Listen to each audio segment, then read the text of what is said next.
韓国には日韓請求権協定をはじめ、国と国との関係の根本に関わる約束を、まずはきちんと守ってほしいと。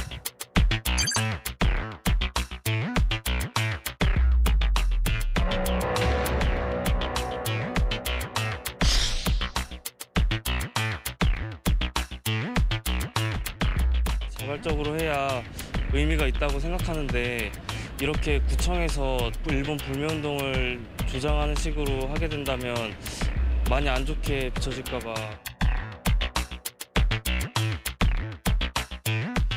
예고됐던 대로 일본 정부가 우리나라를 화이트리스트 수출 우대국 명단에서 제외하는 시행령 개정안을 공식 공포했습니다. 관보에 게재를 했죠. 주요 뉴스 보다 보니까는 관보에 게재하고 그 관보를 정부 청사 앞에 붙이는 장면 뉴스에 나왔습니다. 이번 시행령 공포에 따라서 한국은 오는 28일부터 일본의 수출 우대국 명단에서 빠지게 됐습니다. 어떤 파장이 앞으로 예상될까요? 양교 성공회대 일본어학과 교수님, SBS의 이영근 논설위원과 함께 알아보도록 하겠습니다. 두 분 어서 오십시오. 네, 안녕하세요. 교수님, 뭐 예상됐던 수순을 아베 행정부는 그대로 밟아가고 있는 셈이네요. 그렇습니다. 이건 이제 뭐 지난 1월부터 뭐 자민당 외교부에서 한국을 화이트리스트에서 삭제하자는 그 주장이 나왔었고, 그 시나리오에 따라 가지고 치밀하게 이걸 준비를 해왔고, 지난 7월 초에 이제 세계 품목에 대해서 수출 규제하지 않았습니까? 네. 이어서 이제 지금 이제 8월 28일부터는 한국으로 수출되는 일본 내 약 1,100개의 물품이 대부분 다 여기에 지금 개별 허가를 받아야 되는 상황으로 바뀌게 되었습니다. 예를 들면 이런 건데, 나사라든지 벨브까지 만약에 일본 측에서 요구하게 되면 거기에 대한 그 수출 허가를 일본에 수출하는 수출업체는 허가 인증을 받아야 됩니다. 이제 그런 것들이 좀 까다로워지게 됐습니다. 예, 포괄허가, 개별허가 이런 말씀하셨는데 말이죠. 이게 앞으로 포괄허가로 분류되거나 개별허가로 분류되거나 상당한 차이는 있어 보여요. 맞습니다. 품목이. 예, 네. 그렇습니다. 이제 지금까지는 화이트리스트에서 우호국으로서 특별 허가, 그러니까 3년에 한 번씩만 신청만 하면 일주일 안에 허가가 나오고 대부분은 이제 승인이 되는 별로 이제 형식적인 어떤 그런 요건이었는데, 지금은 이제 실질적으로 개별 허가를 받아야 되고 6개월마다 다시 이제 그걸 경신을 해야 됩니다. 그런 점에서는 상당히 좀 불편하게 됐고, 기업으로서는 이 물품이 확실하게 입고가 되는지 안 되는지를 장담할 수가 없습니다. 그렇기 때문에 이런 그 회사의 공정상으로나 아니면 회사 운영상, 경영상 상당히 어떤 불안정성 또는 불확정성이 있기 때문에 상당히 회사로서는 이제 경영 부담으로 작동할 소지가 큽니다. 예. 화이트리스트 명단에서 우리나라를 뺐다. 이것을 네. 우리 표현으로 수출 우대국이라고 하는데, 일본이 이번 결정을 하면서 수출 상대국에 대한 분류도 바꿨다. 뭐 이런 기사가 들어왔던데요. 네, 그렇습니다. 지금까지는 화이트 국가, 비화이트 국가로 나눠서 네. 이제 구분을 해왔는데요. 이거는 사실 그 1987년부터 사용이 된 걸로 저희가 알려지고 있습니다. 근데 이번에 이제 그 시행령을 개정을 하면서 수출국 분류를 A, B, C, D 4개 그룹으로 분류를 했습니다. 그러니까 기존의 화이트 국가는 A 그룹으로 그대로 이제 옮겨졌고요. 나머지 B, C, D 그룹에 대해서는 수출과 관련한 규제가 까다롭게 되는 거죠. 저희는 우리나라는 그전에 화이트 국가에 그대로 있었다면 A 그룹에 속하게 되겠지만, 이번 조치로 인해서 B 그룹으로 한 단계 떨어지게 되는 상황이 됐습니다. 일본이 이렇게 굳이 이번에 그 한국을 화이트리스트 국가에서 배제를 하면서 수출 상대국 관리 분류 체계를 개정을 한 이유는 예. 그동안에 일본의 그 수출 규제 조치가 과거사를 빌미로 한 정치적 보복이 아니냐는 국내외의 비판이 있어 왔는데요. 이 부분에 대해서 뭔가 좀 그 형식적으로라도 그런 비판을 좀 모면해 보려는 그런 조치가 아닌가 판단이 됩니다. 예. 조금 전에 저희가 준비한 ABCD 수출 상대국 분류 다시 한번 보여주세요. 저 명단을 가만히 보면 말이죠. 제가 아까 그 질문 드렸던 게 개별허가, 포괄허가, 이게 큰 차이가 있어 보이는 게, 그 D그룹에 있는 북한이나 이라크 같은 10개 나라는 개별허가 아닙니까? 저 개별허가는 일일이 일본 정부가 하나하나 심사를 해서 사실은 수출을 어렵게 만들겠다는 뜻인데, 우리 B그룹에 들어간 이제 한국, 그동안 A그룹에 있다가 B그룹에 이제 들어가게 된 거겠죠. 일정 품목은 포괄 허가가 나오는데 나머지 품목은 개별 허가가 된다. 수출 기업에 대한 현장 검사 등 일정 의무가 강제가 된다. 특히 맨 마지막에 있는 군사 전용 우려가 있다고 판단하는 경우에는 결과적으로 개별 허가를 받게 된다. 사실 이 개별 허가라고 하는 부분 때문에 일본이 한국에 대해서 사실상 일정 품목에 대해서는 수출을 금지하는 금수 조치한 것 아니냐는 얘기가 나오고 있는 것 같아요. 이건 이제 금수는 할 수 없습니다. 수출 예. 중단이라든지 금지는 할 수 없습니다. 이건 이제 가토 규정에 바로 걸리기 때문에 사실상이라고 하는 말은 예, 그러니까 이제 자의적인 해석이 가능한 거죠. 그러니까 이제 최대 90일까지 이걸 심사를 할 수 있거든요. 그러니까 지금 예를 들면 에칭가스하고 리지스트라든지 플루드 플루미드가 지금 한 달 정도 안 들어오고 있습니다. 일본이 7월 4일부터 세 개 수출 품목에 규제에서. 대해서 예. 수출 규제를 한 건데 그 세 개 품목은 개별 허가를 필요로 하는 요건입니다. 그래서 오늘은 이제 사실은 그걸 우리가 확실한 그 리스트를 기대를 했었는데 일본 측에서 그걸 내지 않고 8월 28일 날에는 아마 어떤 품목이 개별 허가인지에 대해서는 확실하게 그 지정될 가능성도 없지 않아 있습니다. 그런데 사실은 아까 이제 그 표를 보면 아시겠지만 예, 타이완이라든지 싱가포르 같은 나라는 굉장히 일본의 우호적인 나라거든요. 근데 그럼에도 불구하고 화이트리스트가 아닙니다. 또 지난번에 이제 그 ARF에서 지역 안보 포럼에서 재미있는 이야기를 했는데 싱가포르 외교장관이 자기 나라가 왜 화이트리스트 백색 국가가 아니냐고 질문을 한 겁니다. 그러니까 이제 거기에서는 일본이 대답이 궁했는데 네. 그러니까 사실은 이게 운영을 잘 하게 되면 A에 있든 B에 있든 거의 이제 별로 차이가 없이 화이트 리스트에 들어있건 안 들어있건 별로 차이 없이 운영할 수 있는 그 가능성, 재량권은 얼마든지 있는 겁니다. 그런데 문제는 뭐냐면 예를 들면 이번에 반도체의 가장 핵심적인 부품 3개를 수출 규제 품목으로 지정을 해놨거든요. 이건 하나하나 개별 허가가 승인이 나야 됩니다. 그런데 문제는 이 3개 품목 다 가장 핵심적인 소재입니다. 반도체를 만드는 데서는. 근데 그런 면에서 상당히 이제 불이익을 안을 수밖에 없고 또 일본이 예를 들면 이 품목은 지금은 개별 허가를 해줬다가 조금 지나고 나면 이제 일반 포괄허가 포괄적으로 1년 내에 얼마든지 수출할 수 있는 이 양을 확인하고 난 다음에 할 수 있는 정도의 그 권한을 부여할 수 있지만 또다시 일본이 이제 코에 걸면 코걸이, 귀에 걸면 귀걸이가 돼가지고 일본 정부의 마음에 안 들면 특정 아이템을 집어내가지고 이것을 개별 허가권으로 돌리고 그리고 나서는 90일을 꽉 채우게 되면 지금까지는 이게 보통은 30일 이내로 들어왔거나 일주일 만에 들어왔는데 네. 90일 가게 되면 재고가 부족하거나 그러면 이제 그 뭐랄까 심리적인 부담이라든지 경영 또는 어떤 공장을 돌리는 운영상의 부담은 한국 측 기업이 안을 수밖에 없는 거죠. 이게 그렇죠. 이제 이게 상당히 예. 자의적인 악의적인 그 수단으로 변질될 우려가 있기 때문에 우리가 이제 걱정을 하는 겁니다. 결과적으로 경제에서 가장 금기시되고 경제에서 가장 불안한 요소로 지적되는 게 바로 불확실성인데 그렇습니다. 일본의 이번 조치가 결과적으로 그런 품목들에 대한 우리나라 기업들의 수입 이것을 불확실하게 만들어서 우리 경제에 타격을 주겠다는 의도 아니냐 뭐 그런 분석이 그래서 나오는 그렇습니다. 거겠네요. 말씀하신 이제 포괄 허가와 개별 허가에 대해서 이렇게 생각하시면 될 것 예. 같아요. 이제 기존의 화이트 국가가 소위 말하는 이제 A 그룹으로 이제 전부 26개 국가가 A 그룹으로 포함이 됐습니다. A 그룹에 대해서는 나라에 대한 포괄적인 허가라고 생각하시면 됩니다. 그 나라에 수출하는 것은 웬만한 물건은 정부가 일일이 허가를 하지 않을 테니 니네들이 마음껏 수출을 해라는 것이고 예. B그룹서부터는 품목별로 따져보겠다는 거거든요.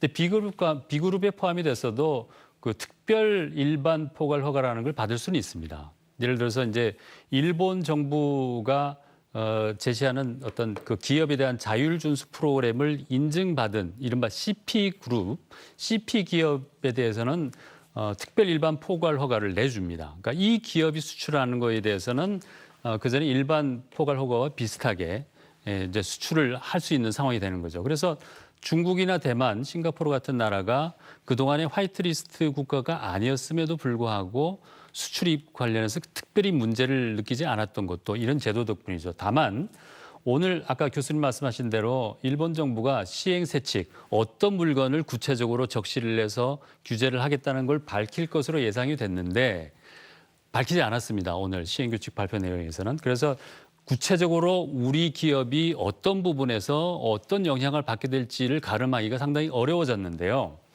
B그룹에 있으면서 특별 일반 포괄 허가를 받으면 수입하는데 크게 문제가 없지 않겠느냐고도 할 수 있지만 일본이 이제 이렇게 굳이 수출국 관리 시스템까지 바꿔가면서 한국을 화이트리스트에서 제외를 했을 때는 한국에 대한 수출을 관리를 하겠다는 의지의 표현이거든요. 그러니까 특별 일반 포괄 허가 제도조차도 선별적으로 적용해서 한국에 대한 수출을 까다롭게 관리할 가능성이 상당히 높다고 봐야 되겠죠. 예. 일본 정부가 우리나라에 대한 그 세계 품목에 대한 수출 규제 조치를 지난달에 발표를 했고요. 이번 달 들어서 화이트리스트 명단에서 우리나라를 제외하는 결정했고 오늘 시행령 개정안을 공포를 했습니다. 그러면서 일본 정부가 내세웠던 명분들이 있죠. 이것은 철저하게 한 나라가 수출을 관리하는 그런 맥락에서 우리는 이 결정을 한 것이다. 절대 다른 정치적 역사 문제 이런 것 때문이 아니다라고 이야기를 하는데 일본 정부 안에서 말이죠. 이런 조치들을 왜 했는지에 대해서 사실은 결과적으로 역사 문제, 정치 문제 때문에 이런 결정, 그것이 결국 경제 보복이라고 하는 우리 언론이 쓰는 용어가 나오게 된 근본적인 배경이기도 한데 엇갈리는 얘기가 나왔습니다. 그것은 일본 정부가 이번 조치에 대해서 나름대로의 정당성에 대한 확신이 없는 것 아니냐는 해석이 나올 수밖에 없는 부분인데요. 일본 정부 대변인은 스가 관방장관 얘기 일단 먼저 들어보시죠. 管理制度というのは、武器などに転用される可能性のある製品を輸出する際などに、不適切な用途に用いられないよう審査を行う制度であります。先進国を中心に、国際的な枠組みに基づいて、これは決定をいたしております。安全保障の観点から、我が国の輸出管理制度を適切に実施する上で必要な運用の見直しであります。日韓関係に影響を与えることを意図したものではなく 네, 수출 규제 조치 발표 이후에 슬며시 나왔었던 우리 한국에서 전략 물자를 북한으로 몰래 줬다, 수출을 했다 이런 주장을 했었는데 우리 정부가 국제 기구에다가 맡겨서 한번 조사를 받아보자. 그 결정에 우리는 따르겠다 이렇게 나오니까 그 이야기를 슬며시 뺐는데 오늘 수출 관리라고 하는 표현과 함께 안보의 관점에서라고 하는 표현을 다시 한번 썼습니다. 자신들의 안보 문제이기도 하지만 동시에 북한과 관련한 또 문제라고 하는 점을 다시 한번 얘기한 것 같은데 하루 전에 이미 이런 결정 오늘 화이트리스트 배제 시행령이 공포된다라고 하는 게 이미 확정이 된 상황에서 아베 일본 총리가 한 말이 있습니다. 과연 어떤 얘기를 했을까요? 現在の日韓関係を考えたときに最大の問題は国家間の約束を守るかどうかという信頼の問題です。日韓請求協定に違反する行為を韓国が一方的に行い、国交正常化の基盤となった国際条約を破っています。政府としては引き続き国際法に基づき我が国の一貫した立場を主張し、韓国側に適切な対応を強く求めてまいります。その上でご指摘のさまざまな機会について、ムン・ジェイン大統領の出席が決定されたとは伺っておりませんが、いずれにせよ韓国には日韓請求権協定をはじめ、国と国との関係の根本に関わる約束を、まずはきちんと守ってほしいと思います。 결과적으로 아베 총리의 저 발언이 일본이 이런 결정을 내리고 이런 조치를 취하게 된 그 속내를 드러내는 말 아니겠습니까? 맞습니다. 이제 겉으로는 아까도 나왔습니다만은 이 일본 내에서 한국으로 수출되는 전략 물자가 충분하게 통제되지 않고 있다. 한국을 경유해서 북한으로 가거나 유출되거나 아니면 중국으로 우회해 유출되는 경우도 있었다는 것이 일본의 이제 일종의 페이크 뉴스에 기초한 억지 주장인데요. 그래서 아까 말씀드린 우리가 그러면 유엔에서 제3자 포함해가지고 대북 제재 패널에서 검증하자고 하지 않았습니까? 근데 그건 이제 거부를 하고 있거든요. 근데 그러면서 이제 오늘 같은 저런 이야기를 들어보면 역시 이 청구권 협정으로 다 종료됐는데 왜 또다시 한국에서 개인 청구권을 들고 나오면서 일본 기업에게 보상을 요구하느냐? 이것은 다 끝난 이야기다. 이것을 하지 않는 한은 경제 보복을 지속해 나가겠다는 그것을 분명히 어떤 입장을 밝힌 거나 다름없다라고 보시면 될 것 같습니다. 역사와 정치적 문제 때문이다라고 하는 일본 아베 총리의 생각은 이제 우리가 충분히 짐작했던 부분이긴 한데 결과적으로 일본이 앞으로 국제사회 여론전에서 말이죠. 한국을 신뢰할 수 없는 국가라 이런 주장을 계속 해 나갈 것이다라고 저는 예상이 되네요. 이걸 보니까. 그런데 이것은 이제 일본의 좀 명분이 약합니다. 그러니까 그것은 이제 청구권 협정 자체대로 한국이 지켜줘야 한다는 것은 일본 측도 물론 일리가 있고 우리 측도 이제 개인 청구권이 살아있다는 것은 한일 쌍방이 확인한 바이기 때문에 우리 측도 이제 서부의 판단이 있기 때문에 우리도 일리가 있습니다. 그런데 문제는 일본 측이 자유무역에 대해서 이것을 역행하는 조치를 취했다. 이것은 이유가 될 수 없습니다. 그러니까 자유무역 가트도 그렇고 WTO도 그렇고 어떤 정치적 이유든 간에 정경분리의 원칙 하에 자유무역 체제를 흔들어서는 안 된다는 것이 전후질서의 기본 근간이거든요. 거기는 모든 국가들이 약속한 것이고 그 이유는 뭐냐면 제1차 세계대전, 제2차 세계대전이 보호무역 때문에 발생한 것이기 때문에 그렇습니다. 그런데 그것을 지금 일본이 말하자면 어떤 일방적으로 한국에 대한 경제 보복으로 해놓고 자유무역을 들먹거리는 건 적절하지 않다. 그래서 이제 다양한 국제회의에서 지금 우리는 일본에 대해서 자유무역에 역행하는 처사다라고 지금 비판을 하고 있고 이것은 상당히 일본에게는 아픈 상처입니다. 이건 데미지가 될 수밖에 없습니다. 왜냐하면 전후에 자유무역을 수호한다는 그 기치에서 가장 혜택을 받은 나라가 일본이고 또 그걸 지금 주장을 하면서 TPP 환태평양 경제 동반자 협정에 미국이 빠졌지만 우리는 하겠다고 지금 일본이 나선 거 아닙니까?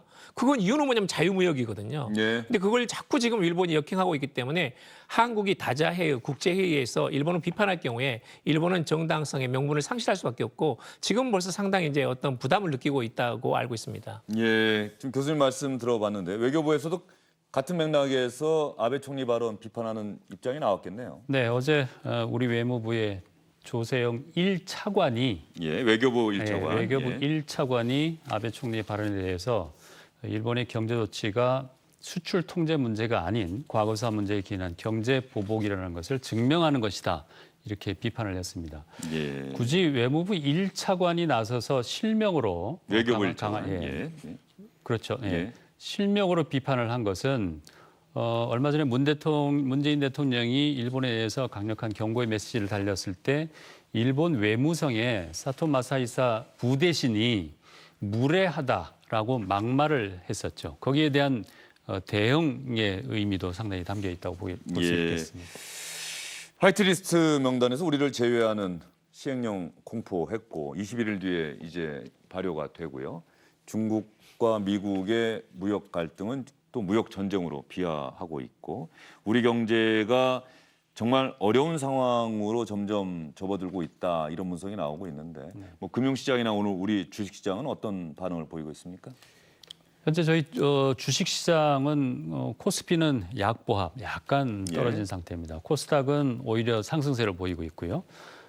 환율은 어제하고 비슷한 수준에서 지금 등락을 보이고 있는데 우리 그 금융시장은 뭐 큰 그 변동 없이 안정을 찾아가고 있는 느낌입니다. 예, 어쨌든 미국과 중국 사이에 환율 조작국 지정을 둘러싼 이 갈등이 계속해서 더 심화된다고 한다면 우리 경제에도 상당한 부담이 될 수밖에 없을 것 같은데 알겠습니다. 이런 상황에서 우리 국민은 일본 제품은 사지 않겠습니다. 일본에 가지 않겠습니다. 그래서 일본으로 관광 가려고 하셨던 분들 여행 계획 취소하시고 이런 일들이 많이 일어나고 있고 SNS 보시면 아마 다 아실 겁니다. 일본 여행 가려고 했는데 여름휴가 가려고 했는데 취소했습니다라고 하는 글들이 참 많이 올라오고 있습니다. 이런 불매 운동은 우리 국민의 자발적인 움직임, 자발적으로 진행이 돼야겠죠. 뭐 정부가 또 지방자치단체가 여기에 개입하면은 그 순수성이 의심받을 수가 있는데 일부 정치인 지방자치단체에서 좀 과격하고 도를 넘는 불매 운동이죠. 뭐 노 재팬 이렇게 좀 단어가 사용되고 있긴 합니다만은 그래서 우리 건강한 시민들이 오히려 그렇게 하는 것은 옳지 않습니다라고 지적하는 일도 있습니다.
서영호 서울 중구청장이 처음에는 무슨 문제가 됩니까? 저 깃발 내건 게. 그러다가 결국은 공식 사과를 했는데 네. 어떤 이유에서 사과 입장문을 내놓고 다 철거를 한 겁니까? 이 좀 그 과정을 좀 정리를 일단 먼저 해드릴게요. 그저께 오후에 중구청에서 보도 자료를 네. 냈어요.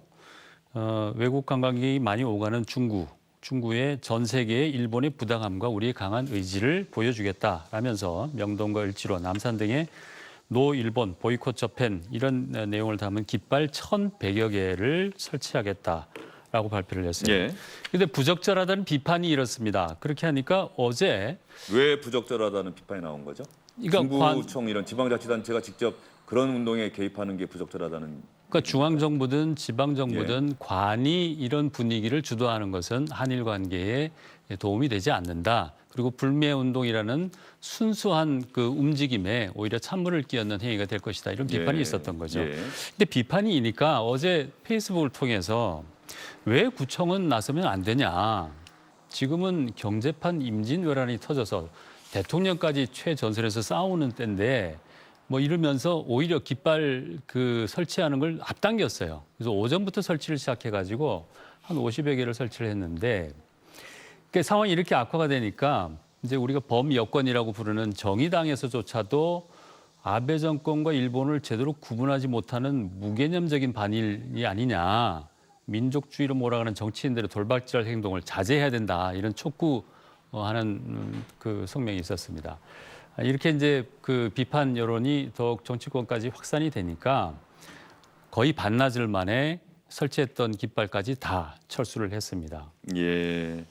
교수님 어떻게 보십니까? 사실은 순수한 국민의 자발적인 불매 운동.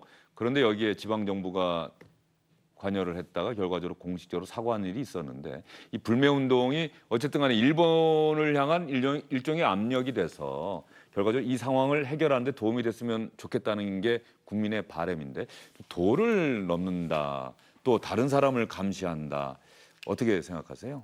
이건 이제 일본 측에 대해서 우리가 도덕적인 우위를 가지고 아베 정권을 비판하는 것은 자유무역 질서를 훼손한 것입니다. 이것은 정경 분리 원칙이고 지금까지 한일 양국이 공유해왔던 기본 가치를 크게 훼손한 것이기 때문에 비난하고 비판하는 것입니다. 그런데 자유라는 것은 중요하거든요. 자유라는 것은 자발성인 겁니다. 내가 개인의 선택에 의해 가지고 이런 어떤 불매운동, 관광 자제 이런 것들에 대해 내가 호응하는 것입니다. 그리고 이제 거기에 대한 시민 의식이 있고 또 이것 자체가 너무 지나쳐서는 안 된다는 어떤 배려라든지 또는 자제 같은 것이 있는 겁니다. 근데 그런 것들이 기본이 되면서 이 운동이 지속돼야 됩니다. 적어도 이건 그러니까 우리가 일본을 비난하는 것은 일본이 저렇게 경제 대국임에도 불구하고 도덕성도 부족하고 글로벌 국가가 아니다. 자유무역을 훼손하고 있지 않느냐는 거거든요. 근데 한국이 글로벌 국가라는 것은 글로벌 시민에 의해서 만들어진 나라가 글로벌 국가입니다. 그런 것은 너무나 국경 국가, 국적을 앞에 두고 판단해서는 안 됩니다. 이것은 일본의 부당함에 대해서 아베 정권, 일본이 아니고 아베 정권의 부당함에 대해서 우리가 개인의 차원에서 이것을 적절하게 대응할 수 있는 가능한 수단의 어떤 자신의 어떤 그 능력을 가진 대로 충분한 대로 일단 보여준다는 것이기 때문에 이것이 어느 정도 선을 넘어가는 것은 적절하지 않습니다. 우리는 글로벌 시민이고 국경 자체라는 것은 지금은 한일 간의 갈등이 있지만 그거 언젠가는 조만간은 해소될 거고 또 일본 시민에 대한 우리 또 국민들의 어떤 신뢰도 있지 않습니까? 지난번에 무려 33도나 되는데 그 무더위에서 일본 시민들이 모여가지고 노 아베 하면서 아베 그만두라고 일본 시민들이 하지 않았습니까? 그러니까 적어도 한일 양국 간의 시민 교류라든지 시민 간의 서로 상호 신뢰는 반드시 지금처럼 지켜져야 됩니다. 아베 총리, 아베 행정부와 선량한 일본 국민은 분명하게 구분을 해야 되겠다는 그런 말씀이신 맞습니다. 것 같은데 정봉주 전 국회의원이 있지 않습니까? 네.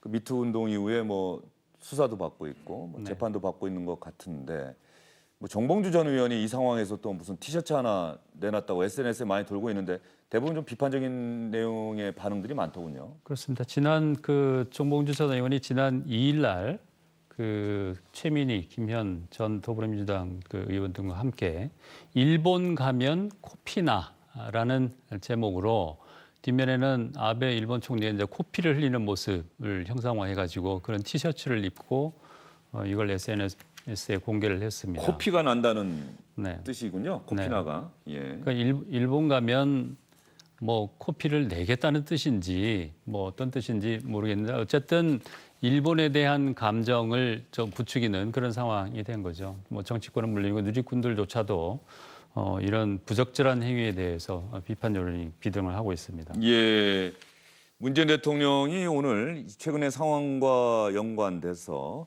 소재 부품을 생산하는 회사를 방문했다고 하는데 대통령이 가서 어떤 이야기를 했는지 준비가 되는데 여러분께 들려드리도록 하고요.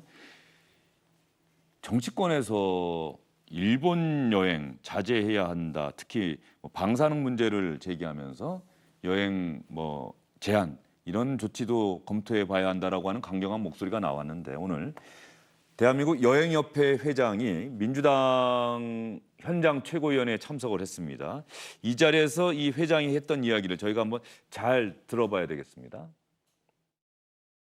민간 교류는 정치와 외교적인 문제와는 별개로 서로를 이해하고 서로를 문화를 더욱더 알기 위해서는 양쪽의 교류가 절실히 필요하다고 생각을 합니다. 그런데 일부에서 지금 민간 교류를 좀 정치적 외교적인 이런 문제로 인해서 지방자치단체에서 금지를 하고 안 가겠다고 그러고 청소년 교류를 막고 이러고 있습니다. 과연 이것이 우리 미래지향적인 앞으로 한국 관광과 한국 국민과 일본 국민의 교류에 있어서 서로 상호에서 도움이 될까요? 하는 부분입니다. 그래서 저희는 그 여행업계에서 부탁은 앞으로도 이 정치 외교적인 문제로 해서 민간 교류까지 막고 있는 이러한 부분들은 좀 자제를 해주셨으면 좋겠다는 말씀입니다. 여행협회 회장님 그 마지막 부분 정치 외교적인 문제에 대해서 민간 교류까지 막고 있는 이런 부분들 좀 자제해 주셨으면 좋겠다. 교수님 어떻게 생각하십니까? 너무나 맞는 말씀입니다. 지금 이게 물론 이제 당분간 국면에서는 우리 정부 차원에서 강대강으로 갈 수밖에 없는데 이게 포퓰리즘, 특히 정치 포퓰리즘으로 악용돼서는 안 됩니다. 그리고 이럴 때일수록 민간 교류는 더 강화시켜야 됩니다. 지금은 이제 여러 가지 여러 가지 당황하는 여러 가지 거기서 대응해야 되는 여러 가지 힘든 과정이기 때문에 거기까지 생각이 안 미치는 것은 있을 수가 있는데 저는 조만간 한국 정부에서 그건 총리께서나 아니면 장관께서 민간 교류 또는 이제 시민 교류, 지자체 교류는 더욱더 강화해야 된다.